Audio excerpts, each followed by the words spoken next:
سلااوڕێز هەواڵەن هێژە سلااوڕێز هەواڵان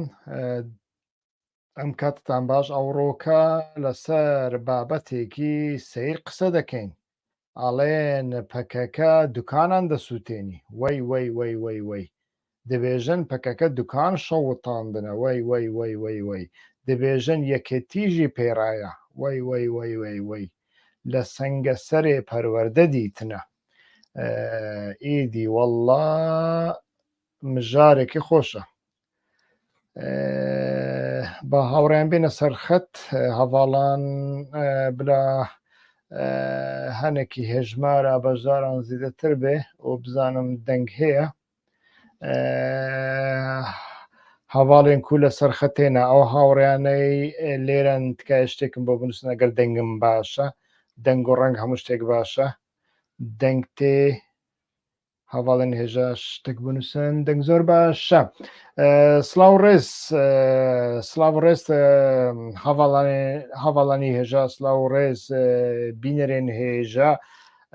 ئەس بەڕاستیژی نزانم چ بێژم ینی ئیدی ڕۆژ بە ڕۆژ تشتێن و دەردەکەون ڕۆژ بە ڕۆژ پیلانێن و دەردەکەون ئیدی بەڕاستی کوردستانە عراقی ئەس نابێژم باشووری کوردستانی قسووری نەمەزین ئەس دەبێژم کوردستانە عراق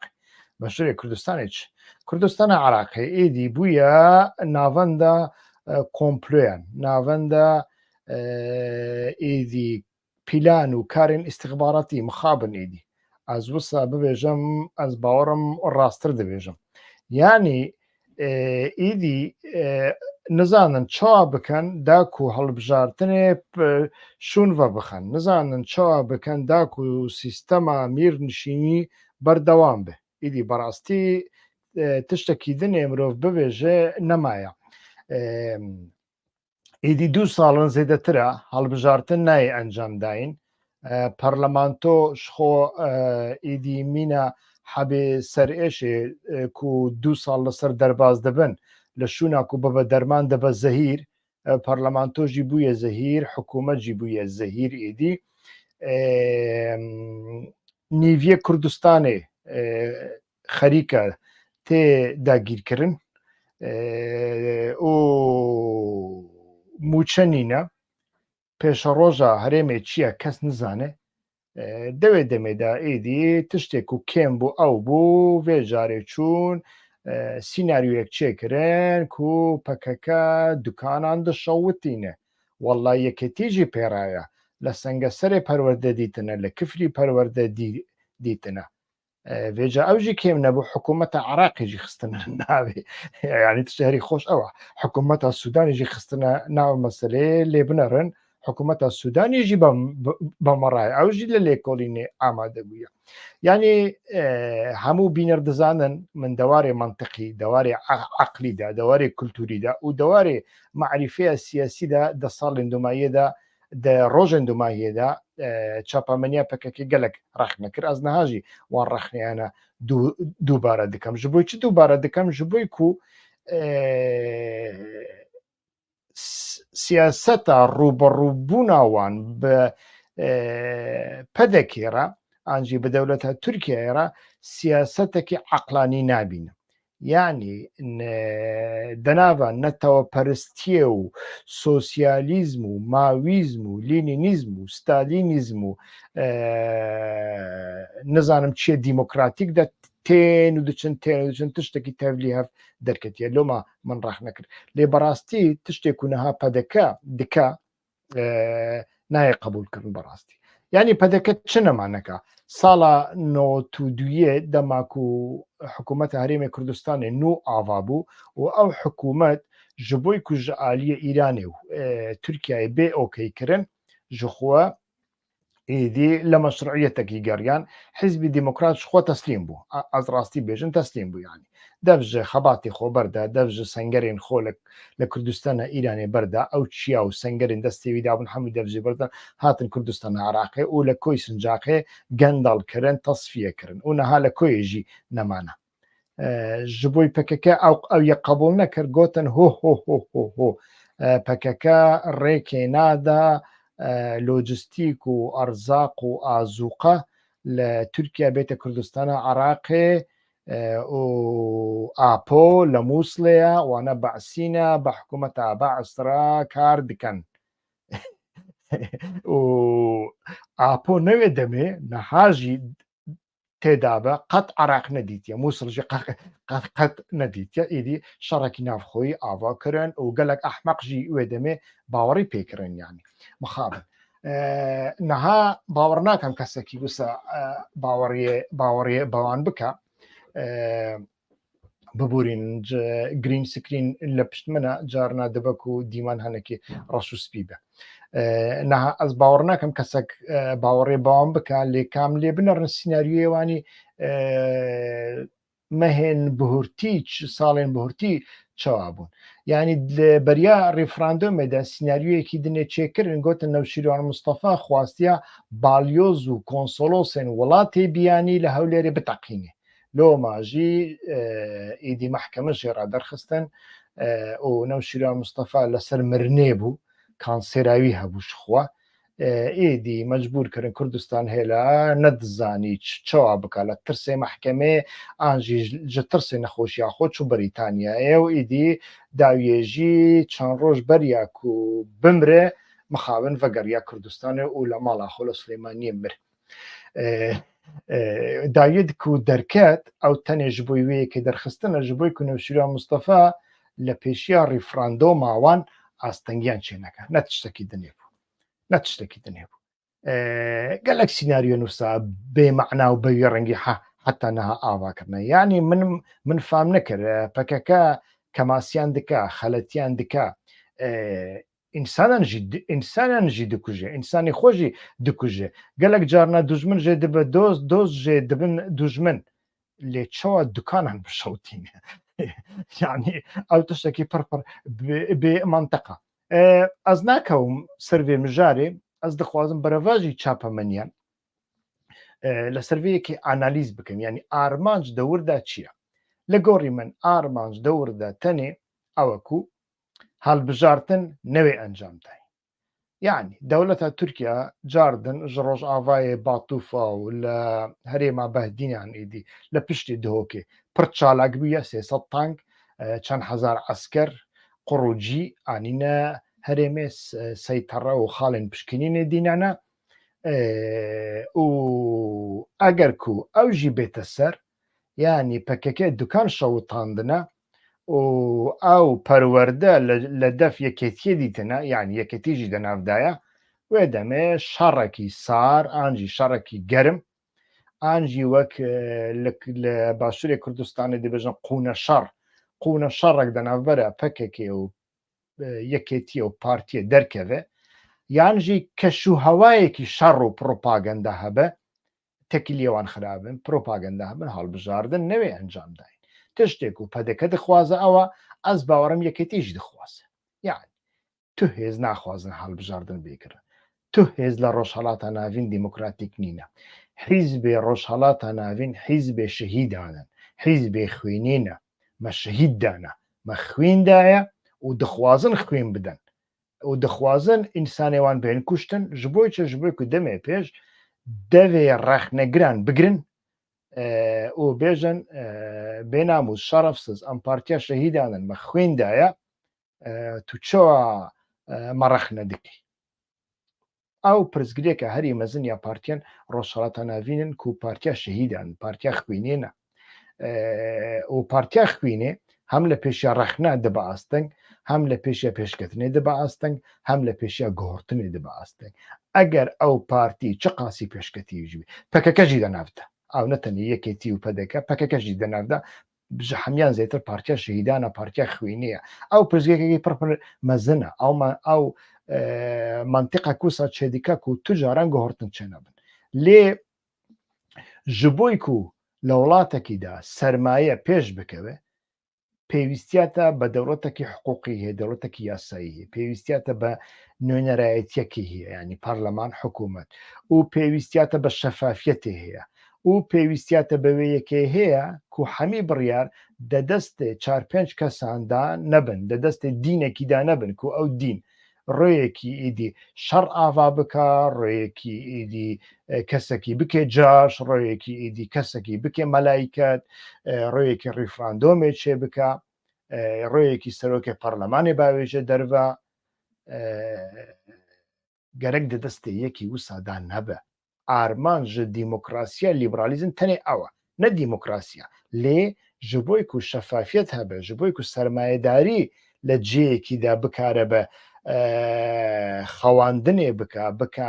بکارێ هاوردەیە بکە بکارە سەرمایە بگەڕێ پێویستیاتە بە قانون و بە یاسایان هەیە پێویستێتە بە شەفافیەتی هەیە. میناک لە باشووری کوردستانی نەها سەرمایەدار دڕەڤن چما دڕەڤن ji بۆی ku پرۆژەیەکی ئاوا دکا مێرک پەرێخۆ هەمی دخێناوێ پرۆژە هێژی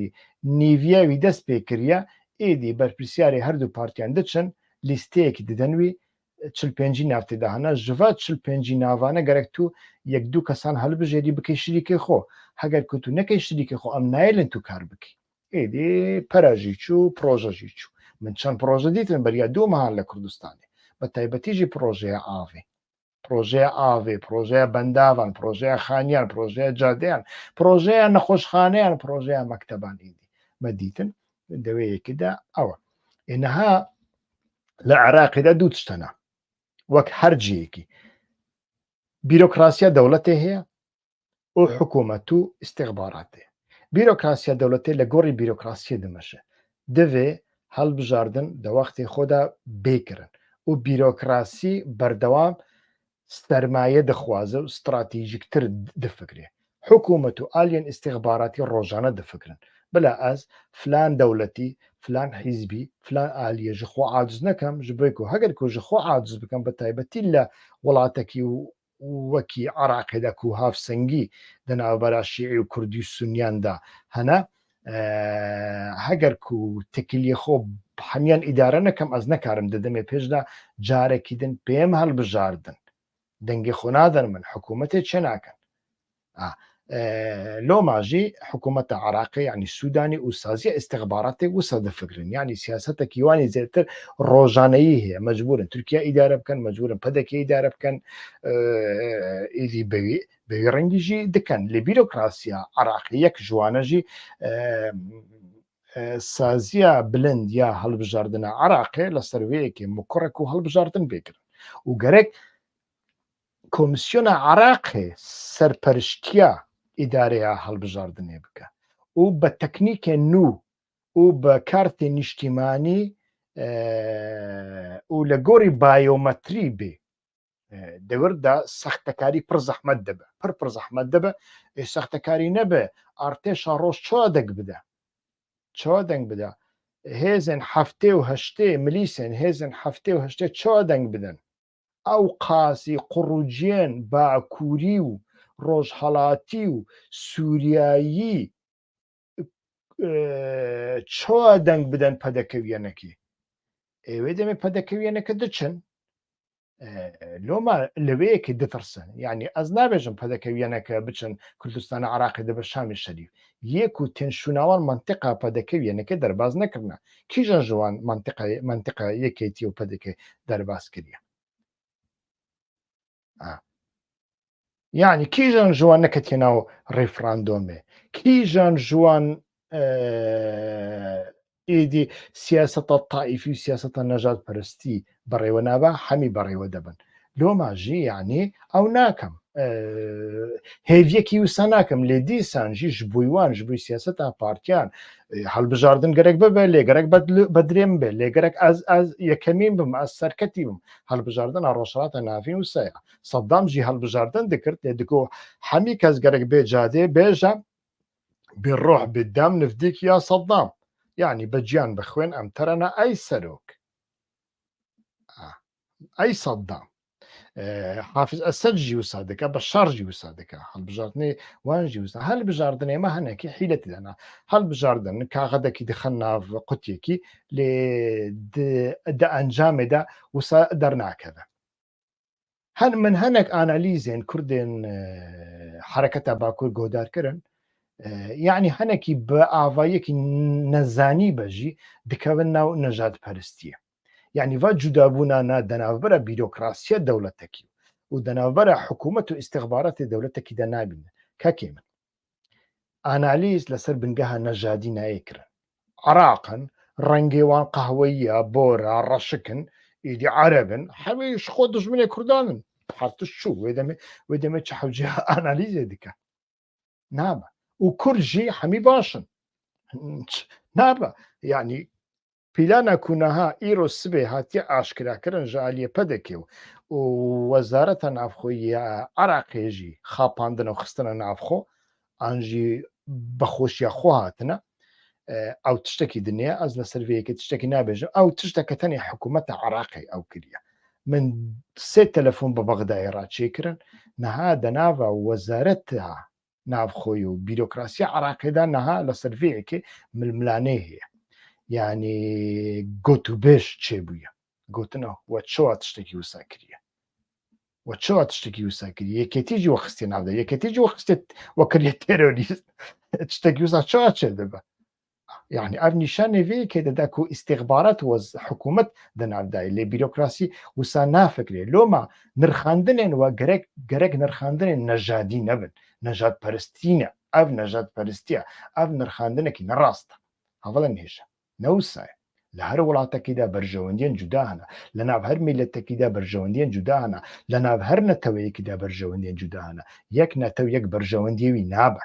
لۆماژی ئەس دژی یەکێتیان نەتەوەییمە چونکوش بۆی و دەواری تیۆری دەواری منطقیدا دەواری سیاسیدا بنگەهێکی خۆی تیۆری و عقلانی نینە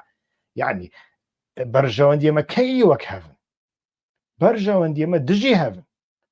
بەرژەوەندیە کوردان دژی هەڤن بەرژەوەندی عراقیان دژی هەڤن لە ناو عراقدا گروپێن جودا هەنە لە ناو کورداندا گروپێن جودا هەنە بەرژەوەندیان جودا هەنە وێ دەمێ مەسەرە بەوی ڕەنگە یعنی ئەس تەخمین دەکەم تەنێ دەوردا مەسەرە ئەوەکو هەڵبژارتن نێکردن و بێگومان دەناوەیەکیدا دەوڵەتە تورکیاژی هەیە ڕۆژە یەکەمین و بازارێن قەیسەری یە کەرکووکی و یە هەولێرێ و بازارێ لەنگە هات شەوتاندن و هەممی نیشاندشون سەرڤەیەکێک و کەسێ نێزی میتێ دەناودانە کەسێن نێزی میتێ دەناودانە و هەنێک ئالیەن سەرمایە دەناودانە ژ بۆی کووانە بشەوتینن وێران بکەن و دەمە پێشدا خانیان چێکەن دوکانێن مۆدێرن چێکەن و کیچێ دیکە هوندزان کیچێ دیکە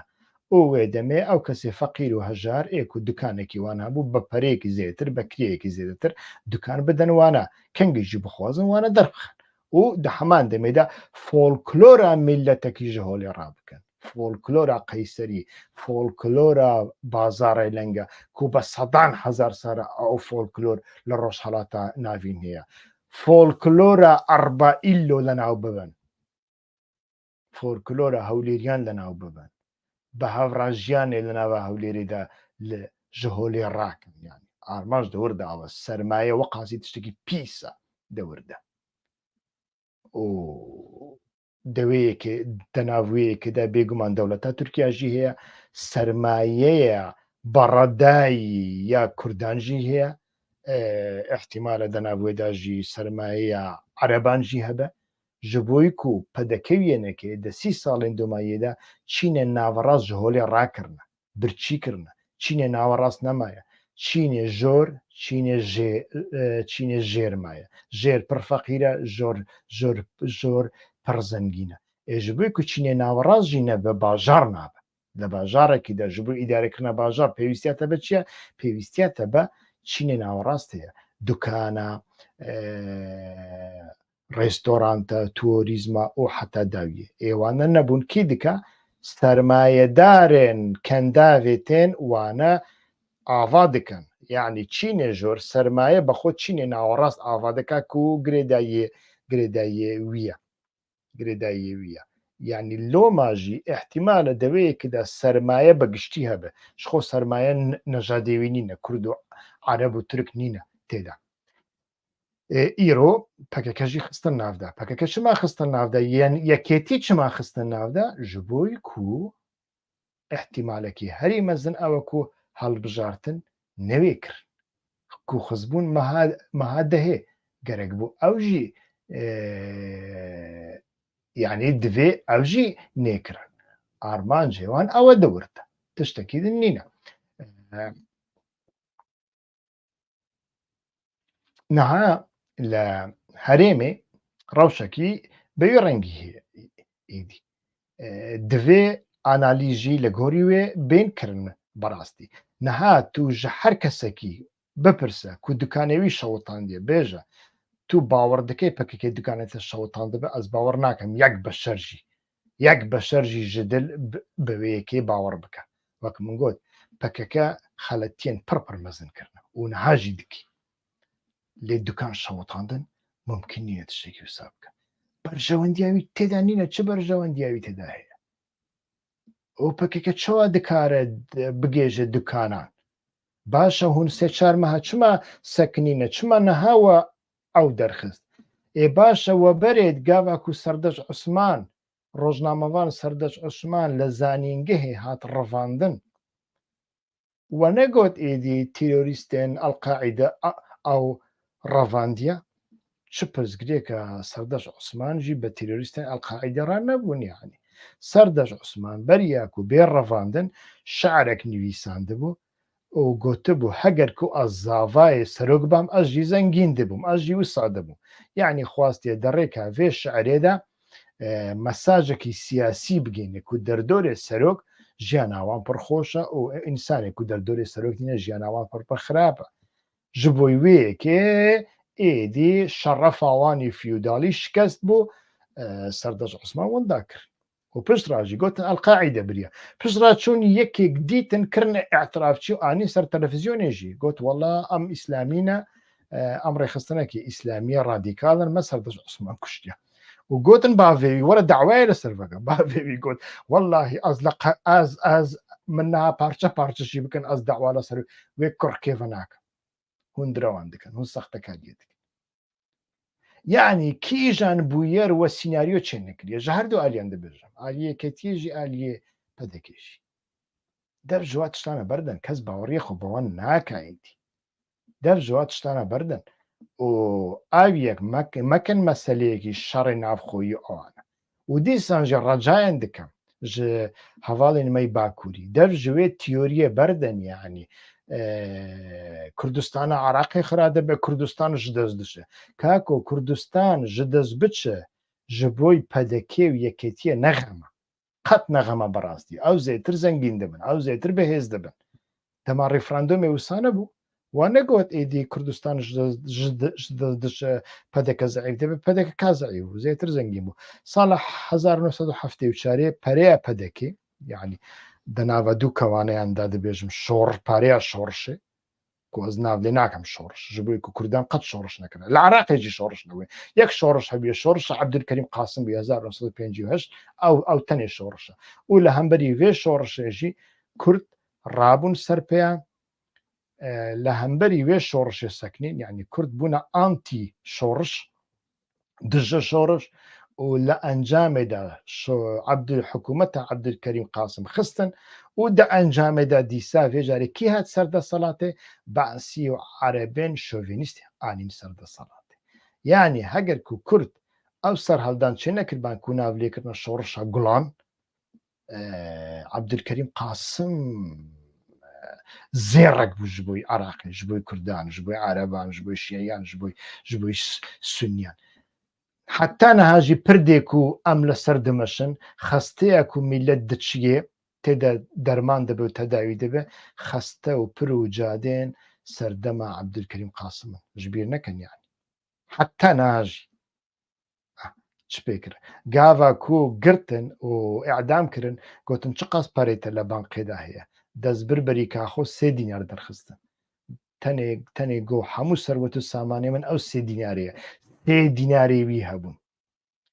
lê niha şoreşgerên Kurdayetî binir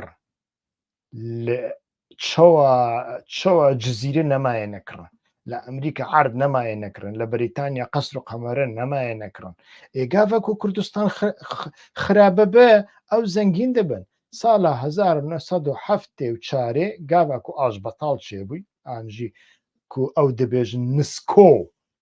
nisko çêbûy pereya pedekê 3 milyon dolar bû ez bawer 3 ملیۆن دلار وێ دەمێ گەلێک زێدە بوو یعنی تێرە 10 شۆڕشان دەهات لێوێ دەمێ لە ناوە پەدەکێدا دیسە بیرۆکراسیەک هەبوو یعنی پۆلیت بیرۆ مەکتەب سیاسی هەبوو و بەرپرسیارێ مالیە هەبوو ماڵ کەسی نەدیکاری بەسەری خۆێ پەرێ ببە لێگاواکو قاشە شۆڕش خراببوو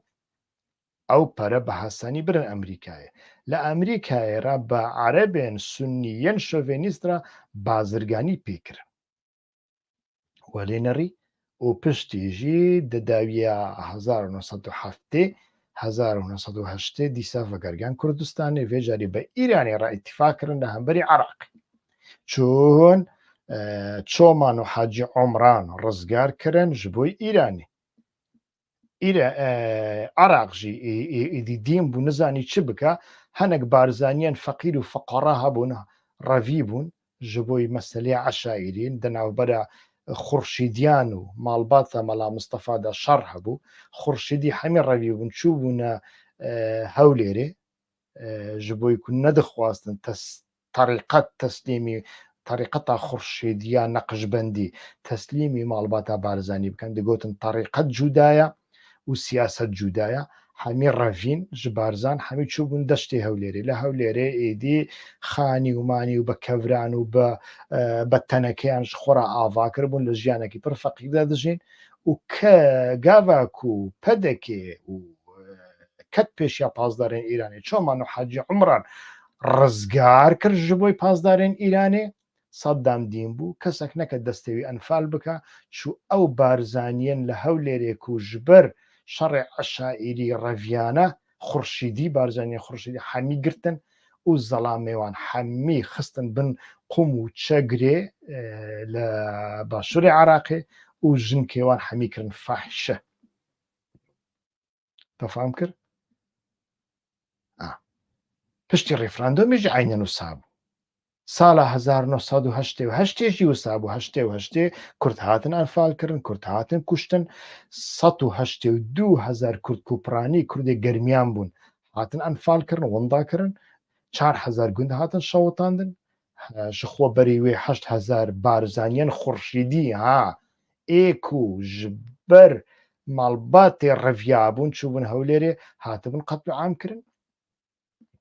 vێژاری کیمیاویژی هاویتن سەرسرێ میلەت حەلەبچەشی وێرانکردن ئیدی پەدەکەوێنەکە یەکچوو ئیرانی یەکچوو سووریای لە وەرقەسر و خانی و قەمەرە و ڤیلیاخۆ ئاواکردن هەر دەوێ دەمێ داژی مەسرور و وانە برن ئەمریکایە بە پەرەیە کو ji ئاریکاریە ئیرانێ گرتبوون ji بۆی ئیرانێ لە هەمبەری عراقی شەڕ دەکردن ئێدی بوێ پەرەیە مەسرۆر و نزانم چی برن زانینگەهان کڕن پرۆفیسۆر و دکتۆر و نزانم چ بەوێ ڕەنگی دان خوێندن و ئیرۆ ئەف لە کوردستانێدا ئێدی حکمڕانیە دەکەن دۆ کاک مەسرۆر دچە حەلەبچە لە خوڕماڵ چەند گەنجێک هەنە لەسەر ڕێکێ ئێدی دەخوازن شکایەت نامەیەکی داخوازی نامەیەکی پێشکەشی بکەن و عەرەبە ناسەکنن و عەرەبەژی پڕن یعنی من لێ نەڕێ 100 ماشێنن یعنی ماشێن ناسەکنن حتا ماشێنە کاک مەسرۆر دێ ماشێنە کاک مەسرۆر دەبێژێ ڕاوەستن کە ئەو کینە ئەو چ دەخوازن ئەوژی دەبێژە عەرەبەیە خۆ ڕاش ماشێنە خۆ ڕادەگرێت دەپرسە چ دەخوازن دەبێژە سکاڵا نامەیەکی هەیە ئەوژی دەبێژێ وەختێ من تونێ و دچە پێ لە بنزینێ دکە گاواکو پێ لە بنزینێ دکە 3-4 گەنج تۆماتە و هێکان داوێژن عەرەبەیەوی ئەس باوەڕم هێکێک لە عەرەبەیەوی کردیە عەرەبەیە پشتی کاک مەسرۆر دکەوە پەی وێ گەنجێ و وێ گەنجێ لە کۆڵانێکی دەگرن بە عەرەبێ لێ دخەن و تێرژی لێ دخەن چییە؟ وەڵا دۆماتێزێک هێکێک هاویتیە عەرەبەیە کاک مەسرۆر نابە گەرەک هەر کەس ئەو مانتیقا هەممی پارتیان ڕۆژهەڵاتە ناوینە نەتەنێ کورد و نەتەنێ پەدەکە دەوێ جڤاک ڤانە لەسەر هەمی پارتیان فەرز بکە ئینسانان مقدس نەکە شۆڕژگێران مقدس نەکە تشتێک و هات سەرێمە ئەو بوومە پێشمەرگە مقدس کردن ساڵا 91 مقدس بوونە پێشمەرگیان چییانی کەنگی پێشمەرگە لە هەمبەری ئیرانی و تورکیای و سووریایی فیشەکە تەقاندی وەرە ژمڕا بێژە بلا یەک کەس بێ ژمڕا بێژە لە هەمبەری ساڵانەوە تو یەکێ و پێوە ئاژی نەها پێشمەرگە ڕێیەکی دکارێت گولەیەکی باوێژە لێ پێشمەرگە دکارێت چ بکە حەقیقەتەن گاواک و ئەس خۆنیشەندانێکی چێ بکەم دکارن من لەسەر جادێ ڕازیل بکەن من بدەن بەر تۆقاتان ئیدی تفان لە من بکەن و من بگرن حتا من بکوژنشی ئەو پێشمەرگە چما مقدسیان شۆڕش کەنگی شۆڕشی بووی لە کوردستانێکە ئەو کەنگی شۆڕشە ینی حتا شۆڕشە هەری مەزن هەری پێشکەتی حرەکەتە هەری مۆدێرن و یا چەکداری دەبێژن پێدەیە لێ پێدێژی بەڕاستی نەها تشتێک و بەحەز دکەن جار ناجار دووبارە دەکەن ینی چ معنیاوی هەیە ئەنە کەسەیەکی سەرسەری کو ئاڵەیە کوردستانی ئاڵەیە ماڵا بارزانانی دەبێژم ها ئەو ئاڵەیە کوردستانی لە قامیش لە دەردەخا و خۆنی شەندانێکی چێدەخا هون گەنجە شۆڕژگەر دشین سەرسەرێوان و وان دەدەن بەرکێران هون بارەگەی ئەوان دشەڵتینن ئانجی وە هێزێک چێکردنە هێزا دژە تیرۆرێ ئەبوو قەهڕەمان هێزا دژە تیرۆرێ چێکردە دەبێژن بێژە نابێژن خەڵک لەور نابێژن لە دێریکە نابێژن هێزا دژە تیرۆر دەبێژن ئەو هێزاک و کیسکان دەخەن سەری خەلکی کیسکان هەر کەسەگژی لە دێرکێ لە قامیش لێ کیسک خستن سەرێوی ئەو کەس ماڵەوەی خرابوو ئەم جارێکدن وی نبینە ئەو دچکو ئەو کولتورە بەعسە کاکو شتە شۆڕشە هەری پێشکەتی حرەکەتە هەری پێشکەتی حرەکەتە هەری مۆدێرنە یا عسکەری ئەوە لەناوە کورداندا وانە مقدس نەکەن وانە ڕەخ نەبکەن گەرێک هەڤاڵی وان بەری هەر کەسی ڕەخ نەبکەن پڕۆپاغەندەیە وان نەکەن نێن سەر تەلەڤیزیۆنی بیر گەلشمەوار بیر هەبڕم وار بیر ئازدە یورم دەیا پەژەیز قوز قورت شتێ وسا نابنیان ئینسانی ڕۆژنامەڤان نە ئەوە کو پڕۆپاغەندەیە حیزب بکە شو بیر ئاچق لەمە یاتی فلانە کەس داخوێنیدا توژی ببەی پۆستەچی داخوێنیەوی بڵاو بکەین نا بکە لێ ڕەخ نەژی بکە هەنێک جەسارەتێ تەژی هەبی ڕەخ نەبکە پارتیا خۆ ڕەخ نەبکە پارتیاتە بەڕەخنەیە پێش دەکەوێ ئەوروپا گاڤێکی پێشکەت گاڤک و کانت دەرکەت کانت فەلسەفەیە ڕۆمانسیەتە ناسیۆنالیزم نەتەوە پەرستی ڕەخ نەکرد گۆ ئەو ڕۆمانسیەتە عەقڵ تێدا نینە هەست تێدا هەیە دەوێ حرەکەتێکی عەقلانی ئاوا ببە و هەر تشتی ڕەخ نەبکە تشتێکی مقدس نینە تشتی هەری مقدس ڕەخنەیە و هەر تشت ڕەخ نەکرد خودێژ ڕەخ نەکرد هەر تشت ڕەخ نەکرد ئەو ئەوروپا و قاسی پێشکەت نەها دیسە دیکەوە کریسێ ji bo ku rexne nemaye dema şerê Ukrayna û Rûsyayê kes nedewêriya Ukrayna rex nebike MI6 rex nebike CIA rex nebike bibêjin hûn 15 salin li Ukraynayê bi Erdogan re bi MI6 re bi CIA re çi dikin yanî hûn Putin tehrîk dikin kesî dikarî bi rex nebike kes niha li Almanya dikarî İsraîl rex nebike نەکارە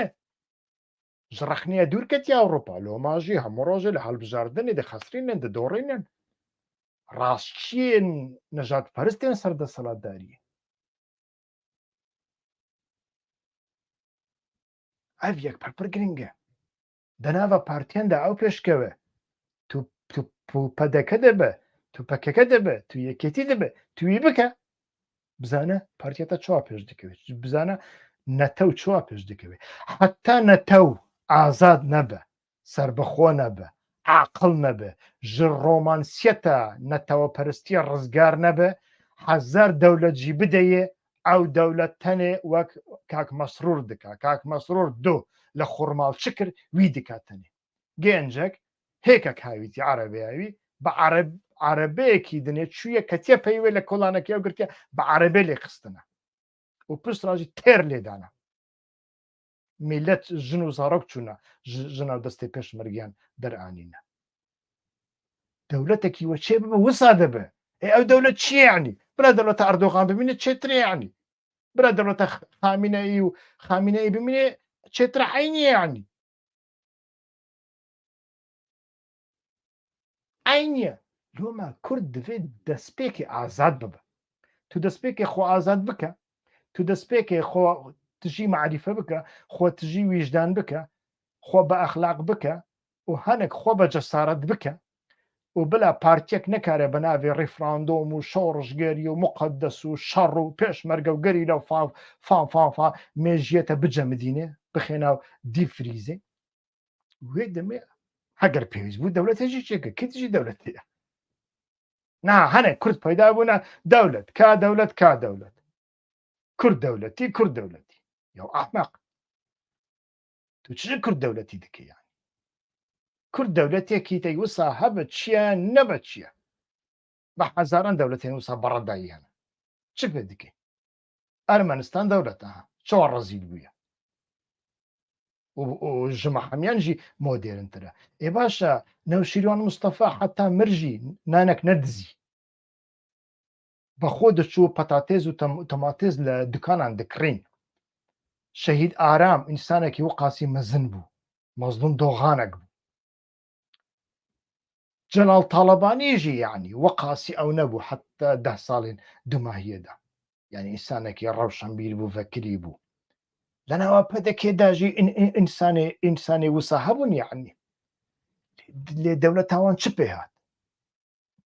دەوڵەتاوان چ پێ هات نەها دەوڵەتە تەژی دەوڵەتە تەژ چۆوە تو چۆوە دەکاری من ئیقناع بکەی هەگەر کو دەوڵەتێکی دنیا چێ ببێ یا کوردان ژوانە چێتر دەبە ئانژیش دەوڵەتە ئەردۆغان چێتر دەبە ئانژیش دەوڵەتە خامینەی و ئەسەد چێتر دەبە توش دزانی چێتر نابێ لێ دەبێژە بلا یامە بە تش نابە بلا ڕۆژێ سەری 1000 کوردی ژێکە نانا نەوسە دەوڵەت ji بۆی دزیە چێ نابە تو دەوڵەت ji بۆی دزیە دەخوازی ji بۆی گەندەلیە دەخوازێ ji بۆی کو توژی تێدا جێبگرێ پایەکی تە هەبێ ji بۆی کو تو نەها بێکاری بێ ئیشی لە کۆڵانان کەتی لە ماڵێ کەتی کارێتەنینە و تو دخوازی کارێک و هەیە هەمیانژی بە تایبەتیژی کارێک و هەدەف دکا لە تورکایە هەمیان سابۆتە بکەی و تو دەوڵەت چ دەوڵەت کاکۆ من درێژ کرد ببورینن ئەو پیلانە کو حکوومەتە هەرێم و وەزارەتە ناوخۆی یا عراقی ئاوا کریە پیلانەکە قڕێژە لە هەمبەری دەرکەون دەنگی خۆ بلند بکەن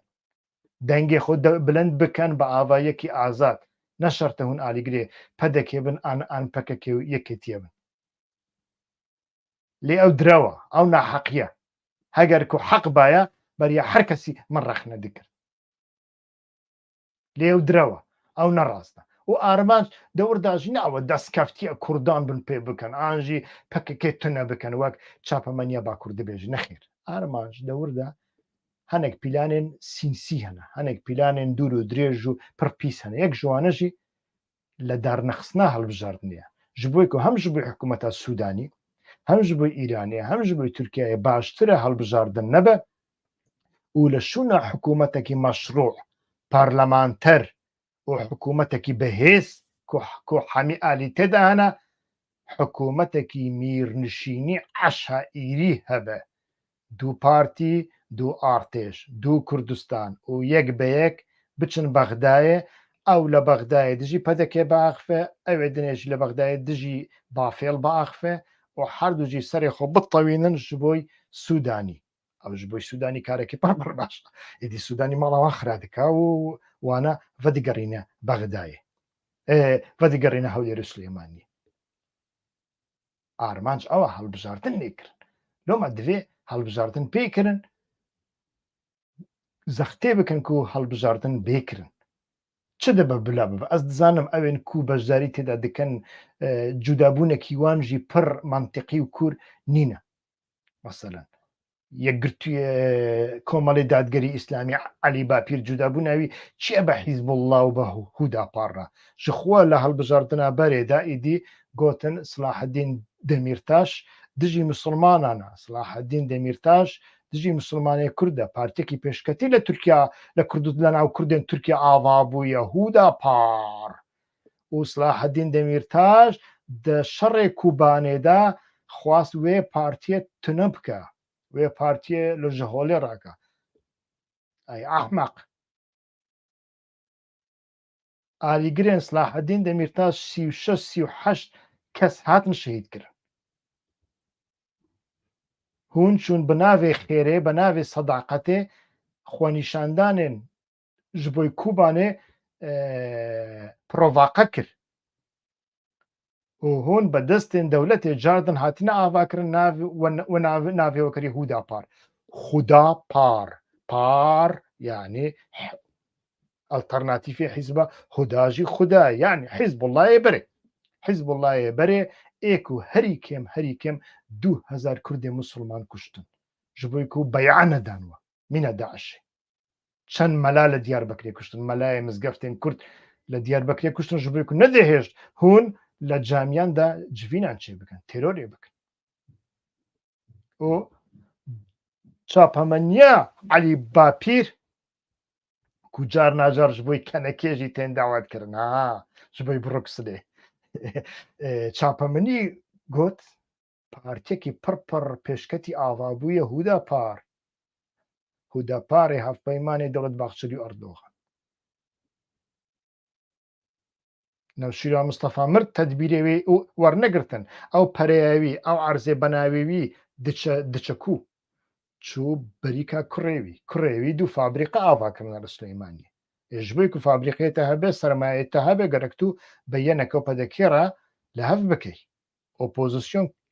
ka çûye ku derê ez nizanim lê dîsan jî hilbijardin bêkirin baştir dibe ku nêkirin li hilbijardinê de çend hêzek derkevin baştir dibe ji dû hêzên pawanxwaz û mîrnişînî yani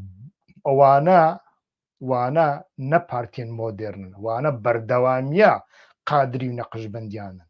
berê jî qadirî û neqişbendî li Silêmaniyê şer dikirin niha jî şer dikin tenê nav hatiye guhirtin bûye hîzb bûye partî mîrnişînê badînan û baban in wana